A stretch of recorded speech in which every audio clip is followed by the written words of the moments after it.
మన ఇండియాలో 100% clothes washing machine లో ఎందుకు డ్రై అవ్వవో మీకు తెలుసా? ఎందుకు అనుకుంటున్నారు? మీ వాషింగ్ మెషిన్ ఏమైనా వీక్ అనుకుంటున్నారు? కానే కాదు. యాక్చువల్ గా వాషింగ్ మెషిన్స్ అనేవి ఫాస్ట్ గా స్పిన్ చేస్తాయి. కాకపోతే దానికి ఉన్న స్పిన్నింగ్ కెపాసిటీ ఏదైతే ఉందో అది ఎక్స్ట్రీమ్ హీట్ ని జనరేట్ చేయడమే కాకుండా మీ ఫ్యాబ్రిక్ ని ఎక్కువ స్ట్రెచ్ చేస్తుంది.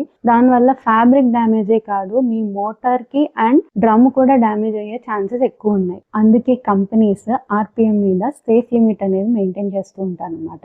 దీనికి 3 రీజన్స్ ఉన్నాయి. ఫస్ట్ ఏంటంటే మన మోటార్ ని ప్రొటెక్ట్ చేస్తుంది అనమాట.